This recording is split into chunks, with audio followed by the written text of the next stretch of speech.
Allez, Boker Tov. Hod Sheba Hod. Lag Baomer, Hod Sheba Hod. C'est le Hod du Beth Amikdash. Hod, c'est la mida de Aaron à Cohen. Hod, c'est la mida de Aaron à Cohen. Shayovet Beth Amikdash. La aura, la lumière de la Kedusha du Beth Amikdash.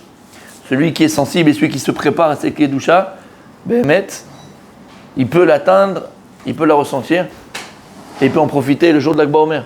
Hod Sheba Hod. Alors on termine Bezrat Hashem. Pirkei Avot, Perek Dalet Mishnah Aleph, ça nous a pris toute une semaine, et c'est encore une goutte dans l'océan, mais on fait ce qu'on peut faire, d'accord? Et la Mishnah, elle termine Ezeu Mechubad Amechabed et Aberiot. La personne qui est honorable, c'est celle qui honore chaque créature. Sheneemar, Ki Mechabeda Yechabed, Uboza Yikalu. Comme écrit dans le verset, Ki Mechabeda Yechabed, Uboza Yikalu. Et il dit comme ça, Katab Midrash Shmuel. Pourquoi est-ce que la personne qui est mechouba, la personne véritablement honorable, c'est celle qui sait honorer chaque briote. Et comme je l'ai mentionné déjà, quand on a lu ce Pirkei Avot, on n'avait pas expliqué, on avait juste traduit ce passage-là, quand il y a écrit celui qui est honorable, c'est celui qui sait honorer les créatures d'Hachem, c'est tous les êtres humains, à briote. Briote chez Hachem, les briotes d'Hachem, c'est tous les êtres humains. Tous les êtres humains qui font partie de cette planète, qu'ils soient rouges, comment? Non, pas les humains. Tous les humains, qu'ils soient grands, petits, moyens, jaunes, verts, rouges, noirs, fuchsia, d'accord, rose pour certains, ok? Machelo, tatalorotse, tu dois mechabet kol abriot. Regardez ce qu'il dit ici. Omer Midrash Shmuel. Lama. Pourquoi est-ce que la personne qui honore chaque créature de Dieu, chaque création de Dieu, lui, il est honorable? Regardez bien ce qui est écrit ici. Lorsque tu honores les êtres humains, c'est comme si tu honorais Dieu lui-même. C'est qui Dieu lui-même? Le Créateur. Le Créateur. Celui qui a créé. Celui qui l'a créé. On devrait honorer toutes les créations. Exactement. Mais toutes les créatures, là, quelqu'un qui est capable de recevoir ce kavod-là. Donc on parle des humains. Et donc c'est comme si tu honorais Hachem. C'est ça qu'il y a une histoire comme ça dans la Gemara, où il y avait un Tana qui avait étudié la Torah chez son maître. Il avait entendu tellement de beaux chidushim, tellement de belles Torah, que lorsqu'il est sorti de son étude, de sa période d'étude, il écrit comme ça, Libo Gassa Alav. Libo Gassa Alav. Il était un petit peu comme ça, tellement en effervescence. Et des fois, vous savez que quand on est en effervescence, on a tendance à sortir de notre mida. Ça s'appelle la Tset Mina Mida. On sort de nous-mêmes, on n'est plus nous-mêmes. Et on est à l'excès. Un excès d'enthousiasme, c'est pas bon. Parce que ça va nous amener à l'orgueil. Et imagine, alors nous des fois c'est parce qu'on a gagné un match de foot, on a gagné au poker chez Michmore, d'accord? Non, lui c'est parce qu'il a écouté un shiur de Torah et qu'il avait compris. Et ça l'a tellement enthousiasmé d'avoir compris, d'avoir le kef, et puis d'avoir compris. C'est ça la beauté, d'avoir compris intellectuellement et dans le lève qu'il a eu un excès. Il est sorti de sa mida, de réjouissance, mais il est sorti de lui-même. D'accord? Il est sorti de son date, il est sorti de lui-même. Et il a écrit comme ça qu'il était en train de chevaucher avec son âne ou avec son cheval, d'accord, au bord d'une rivière. Et sur le chemin, il y a un pauvre comme ça, mais il était un pauvre, comment? En Ta'anit. Oh là là là là, messieurs. Goumara dans Ta'anit. Tu te rappelles qui c'était le Tana? Je ne me rappelle plus. Qui c'est qui a dit ça? Je me rappelle qui c'était le Tana. Tu te rappelles pas, hein? Moi non plus. Et il a dit pourquoi tu es moche? Alors, il était polluant, il avait des boutons, des cratères blancs comme ça, avec plein de pus et tout. Il était vraiment chez l'Oneda. Et il a arrêté pour demander de l'argent. Quand il a regardé, il dit « Oh là là, mais qu'est-ce que t'es moche! Oh, quelle horreur! Oh !» D'accord? Et il lui a répondu, il a dit « Mais t'as qu'à dire à celui qui m'a créé moche. » Quand il a entendu ça, il a compris qu'il avait fauté envers Hachem. C'est Dieu qui m'a créé, donc qu'est-ce que tu veux? C'est pas moi qui faut se plaindre, c'est à lui qu'il faut. Okay. Il est descendu du cheval, il a demandé Mechila, il n'a pas voulu Mechila. Et c'était lui un avis pour lui apprendre une bonne leçon, que parfois faire attention. On est capable par la Torah, même par sa Torah, d'être tellement en jouissance qu'on est en ébullition, qu'on sort de notre mida. Et l'iboga, ça vient un peu de l'orgueil. Et on peut dire des bêtises, on peut rigoler avec quelqu'un, on peut le rabaisser, on peut. D'accord? C'est la moquerie, oui. Ça peut pousser à la moquerie, même. Mais pas la moquerie pour la moquerie. Ça peut amener à la Bisayon, ça c'est pas pareil. Bisayon, exactement, bisayon. Bisayon, c'est à la honte, à faire honte à l'autre. Ça, c'est de la boxe. Et donc, la Gemara nous dit que ce Tana, je me rappelle plus que ça m'énerve. Ouais, bon, vas-y, va voir. Ce Tana, d'accord, il était là, et il demande Mechila, il n'a pas voulu. Et il y en a qui disent qu'il l'a suivi jusqu'à la ville où il devait arriver le Rav, le Tana. Hein.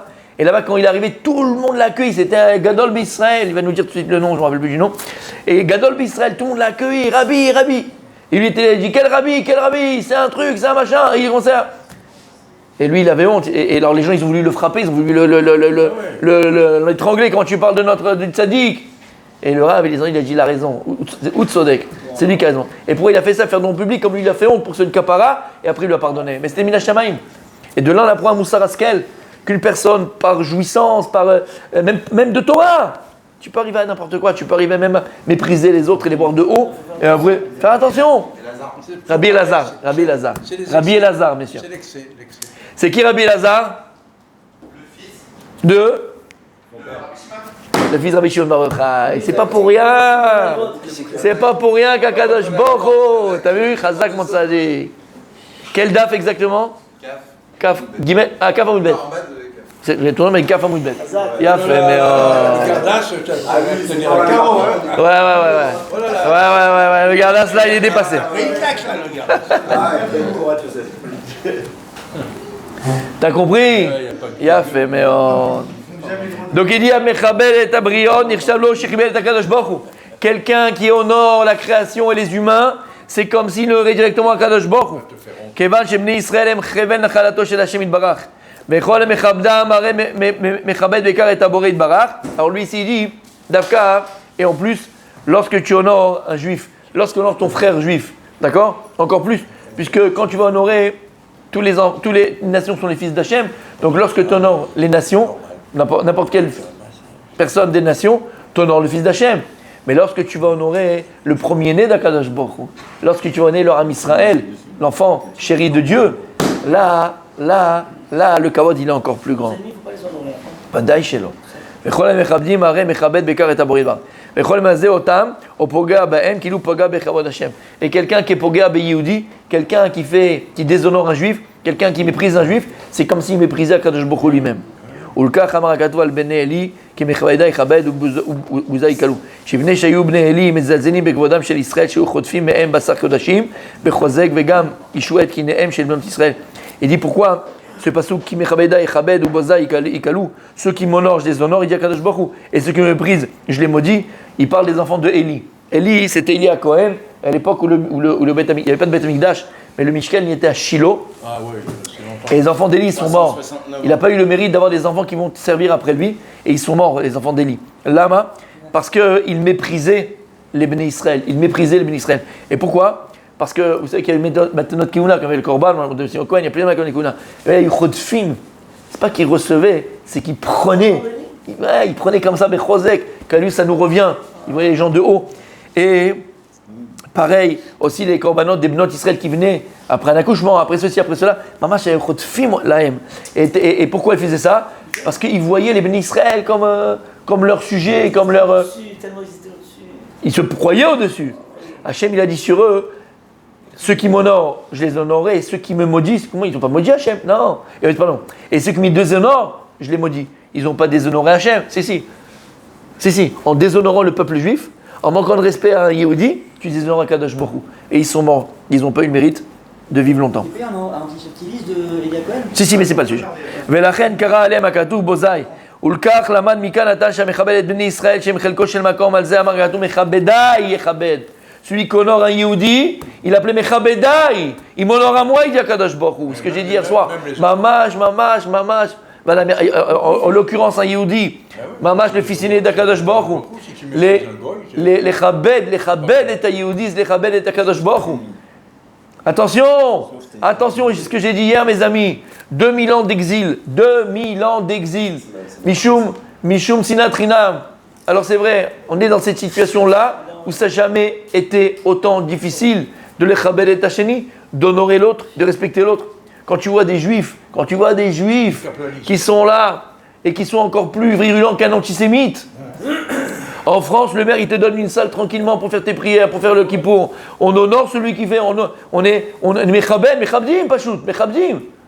Et ici, c'est la guerre. On ne laisse pas faire les gens qui font Yom Kippour. On ne laisse pas que ce soit cachère. Shabbat, il faut que ce soit ouvert. On fait la guerre contre. Alors nous, le réflexe qu'on aurait, c'est quoi? Se dire, ils veulent la guerre, alors on fait la guerre. Mais quelqu'un d'intelligent, quelqu'un qui a un petit peu de date Torah, un petit peu, pas beaucoup, mais un petit peu de date Torah, il réfléchit 2 minutes. Il dit, ce matzah dans lequel on est tous responsables. C'est pas que, c'est aussi, nous aussi. On est d'accord? Ok. Donc si on est tous responsables, ça fait 2000 ans que c'est comme ça, c'est pas maintenant. 2000 ans d'exil. Lama, pourquoi le Beth Amikdash a été détruit? Et je me suis Sinatrinam. Siman, que s'il n'a pas encore été reconstruit, c'est qu'on n'a encore pas réparé cette faute de Sinatrinam. C'est ce qui fait Kadosh Baruch Hu. Hachem, il va amener la Géoula. Hachem, il veut nous délivrer. Alors c'est ce qui fait Kadosh Baruch Hu, il va nous mettre dans le plus grand Nisayon. Pas eux. Pourquoi? Ce que j'ai dit hier aussi. Ma fille, depuis qu'elle travaille à la mairie, depuis 1 an, 2 ans, elle s'occupe d'un gosse dans une école complètement à l'ouest, ok? On nous raconte, on nous dit que tu vois que ils savent pas, par exemple, c'est des pourris, mais ils savent pas c'est quoi pourrim. Pour eux, pourrim, c'est juste un déguisement. Ils savent pas qui c'est Esther Amalka, qui c'est Mordechai Yehudi. Em lo yodim, pashut lo yodim mazé. Le Shabbat, Il y en a, ils savent pas c'est quoi qui douche. Les Kadesh qui douchent, em lo yodim. C'est une extraterrestre là-bas, parce ils savent là-bas que c'est les religieuses, qu'elle est machin. C'est une extraterrestre. 34 générations. C'est une extraterrestre. Manger khalavi basari, em lo yodim, ils savent pas. Ils savent pas que ça existe. Mais mec, ils savent pas que ça existe. Aznou. À nous. Donc ils savent pas. L'homme est chané. Quand il y a cette haine gratuite, c'est un nisayon. Et si c'est tellement dur, c'est parce qu'on doit le réparer. Donc nous qui savons, c'est que nous on ne doit pas rendre cette haine. Et que malgré toute la haine, et même si c'est dur, tu as envie de casser, tu as envie de frapper, tu as envie de tout ce que tu veux. Aval, c'est notre nisayon. C'est notre épreuve. Et si on arrive à surmonter cette épreuve, que malgré tout, on n'a pas de haine contre eux, plus encore, on se remplit de hava pour eux. Parce qu'on a pitié pour eux. Comment on la surmonte? Pitié pour eux. Pitié pour eux. Comment on la surmonte? Je vais te dire tout simplement, Tzadik. Lis ton histoire. Les bûchers, la Shoah, le 7 octobre, ça continue, une femme enceinte de 4. Tout ça, c'est Mishum Sinatrinam, Tzadik. Va pas plus loin. Si toi, en tant que Yehudi qui a une conscience, tu veux que ça s'arrête, t'es comme dans une famille.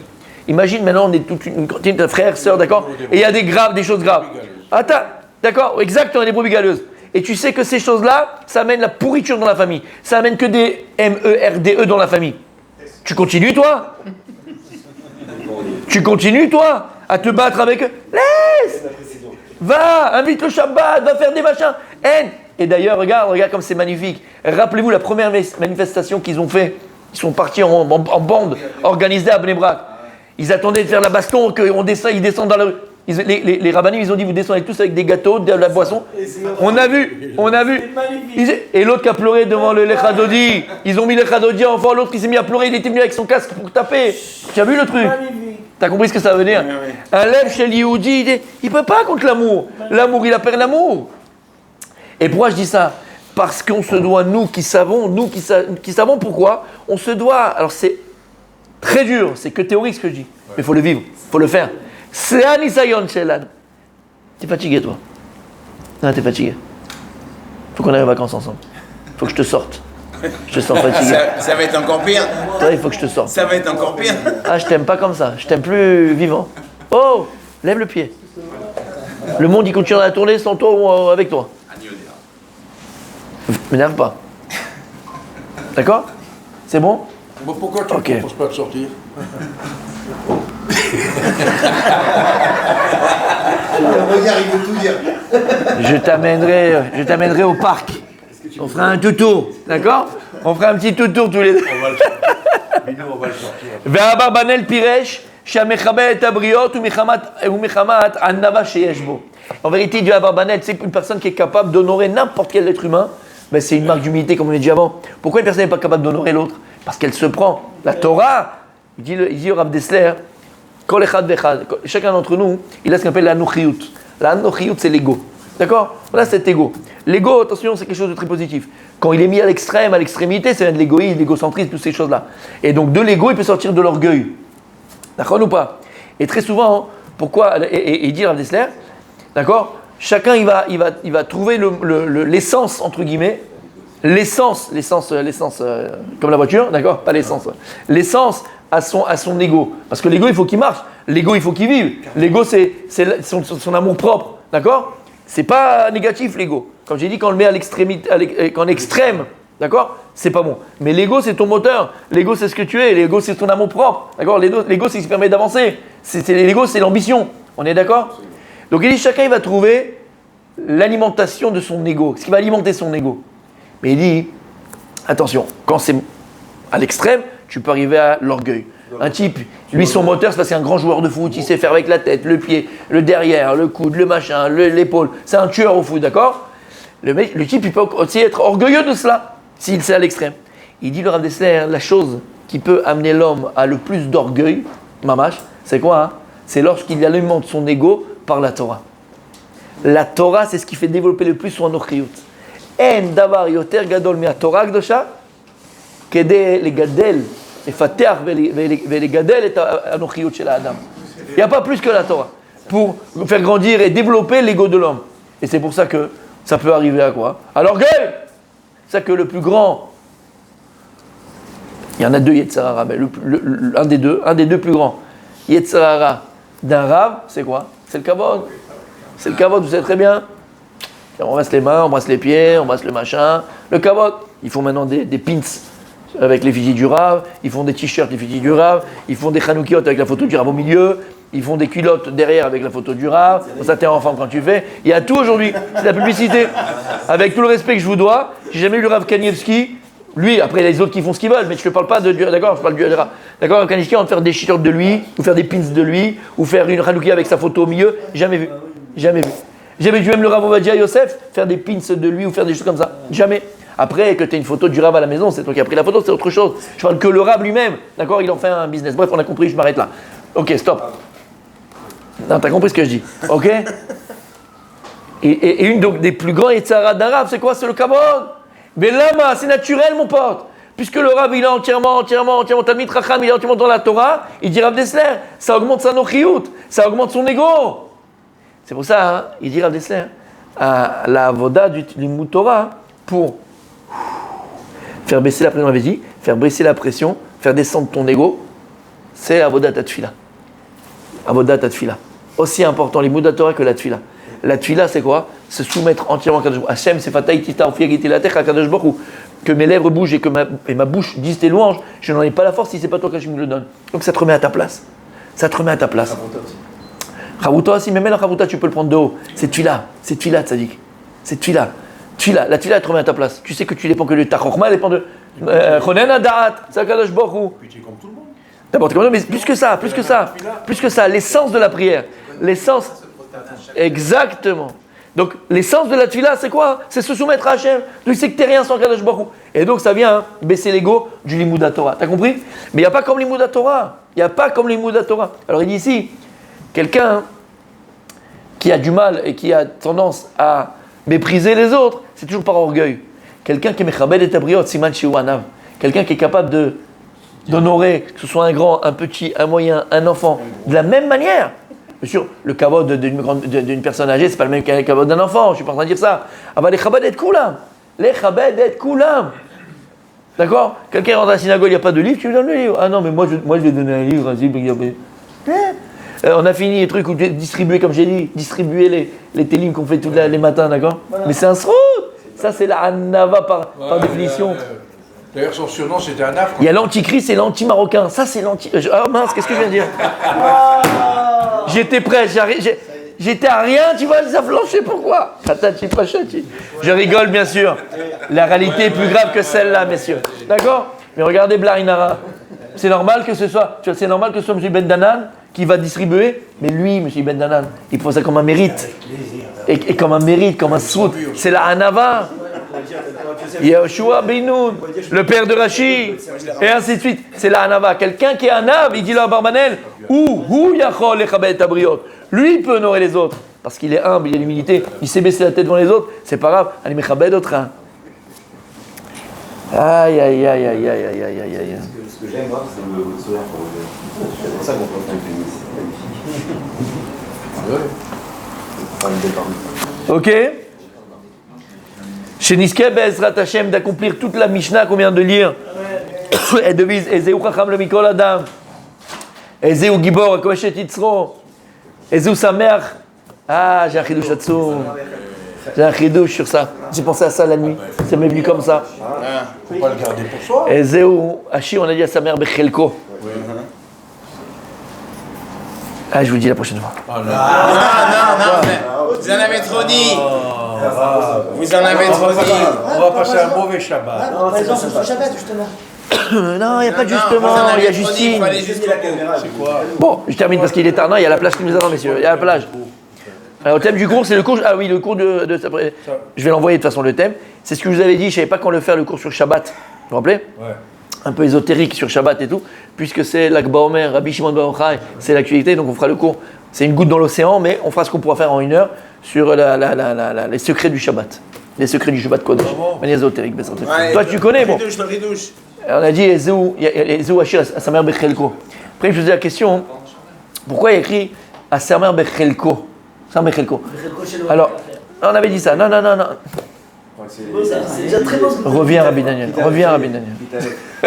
Non, parce qu'on l'avait déjà dit. C'est Rabbi Daniel, ça. À sa mère Bechelko. Alors, tout le monde dit, c'est quoi sa mère Bechelko? Il y a plusieurs chatim qu'on a donnés. Et je me suis dit, pourquoi on ne dit pas à sa mère Bemacheshlo, à sa mère Beoshro, à sa mère BDR, chez l'eau. On dit Chelko. Mais en vérité, écoutez bien, c'est quoi? Je me suis, dans ma tête, tout d'un coup, je me suis dit, c'est quoi Chelek? En fait, Chelek en hébreu, non, Chelek c'est une part. D'accord? Mais qu'est-ce qu'on dit un Chelek?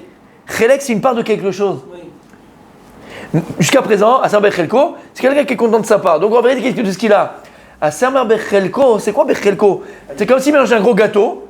Et je viens et je te dis, regarde, on va prendre une part. Tu veux une part? Tu veux une part? Et d'ailleurs aux enfants, tu sais, les enfants ils disent, ah je voulais plus, ah je voulais il y avait je voulais où il y avait la fraise, ah je voulais il y avait la cerise, ah je voulais il y avait le chocolat. Tu sais quand tu donnes des parts, machin. Et c'est en Israël, au Gan, on apprend aux enfants, hein. On dit, comment c'est le truc là? Non. Ah mince, comment c'est le... Ah il est parti de la tête, attends 2 minutes. Non, pas Biliouga. Je les mange. Comment on dit quand pour leur dire que tu es content de ce que tu as? Maaché Otse, Animerutse. On dit aux enfants, Maaché Otse, Animerutse. Ce qui te sort pour toi, sois content, d'accord? Sois content. Merutse, sois content. Satisfait, sois content. Ok? Et en fait, j'ai pensé à une chose.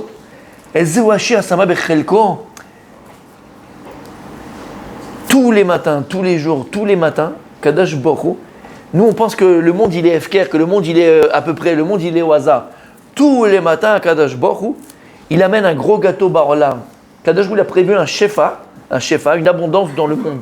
D'accord? Et en fonction de quoi? En fonction de ce qu'on a fait la veille, comment le monde s'est comporté, comment la Torah elle a été, comment notre Tfilah elle a été, comment. Et c'est pour le monde. Et en fait, c'est comme s'il y avait un gros gâteau tous les matins. Un gros gâteau tous les matins. Et Akadosh Baruch Hu, qu'est-ce qu'il fait? Il va donner une part à chacun. D'accord? D'ailleurs, c'est parce qu'on a dit que c'est hyper important de prier à Vatikin, de prier au Netzachama, Lama. C'est comme si maintenant à la banque, tu sais, à la banque, dans les caisses de la banque, ils ont 100 000 euros. D'accord? Le type, il vient, le premier, il vient, il dit moi j'en veux 20. Le deuxième, il dit j'en veux machin. Exactement. Comme un Ragis, exactement. Tu ne peux pas avoir plus, ils ont amené autant de marchandises. Le premier qui arrive, il a Aleph, l'autre il a machin, il prend les kilos qu'il veut, les tonnes qu'il veut. Mais l'autre il avait à 10h du matin, d'accord? Il prend les miettes. Et en fait, c'est ça, ça vient de Chelek. Quand on parle de part, on parle de part par rapport à un tout. À Samer Bechelko, vous comprenez ce que je veux dire ici? Quand on parle de Chelek, on parle d'une part par rapport à un tout. Et lorsqu'il vient te dire Zéouachir Samer Bechelko, à Samer Bechelko, en fait, il faut qu'on comprenne. Bada, il y a ce lien de la Samer Bechelko par rapport à ce que tu as, c'est ça le vrai qui est riche. Mais le chidouche, il est qu'il faut savoir. Chelko, c'est kol yom vayom. Yesh lecha chelek acher. Chaque jour, c'est un. Oui, maintenant, il faut que tu sois content de cette part que tu te reviens. Aval, chaque jour, c'est un nouveau chelek. Et ce chelek-là, cette part-là, elle fait partie d'un tout. Vous comprenez ce que je suis en train de dire ou pas? C'est un chelek qui fait partie d'un tout. Et tous les matins, tous les jours, ton chelek, il peut changer. Parce qu'il dépend de quoi en vérité? Sois content. En fait, ce que tu dis, sois déjà content de ce que tu as. Toi, tu viens à la banque à 10h, tu vas avoir un chèque à 100 000 euros. Il n'y a plus dans les comptes. Il n'y a plus dans les caisses. T'as lu Matai ta mevakesh, Echa ta mevakesh. À quelle heure tu viens demander? Combien tu viens demander? Où tu viens demander? Comment tu demandes? Zeh chelek shelcha. Et le chelek que tu as aujourd'hui, il peut être différent demain. C'est une part d'un tout. Continuera. Shabbat shalom.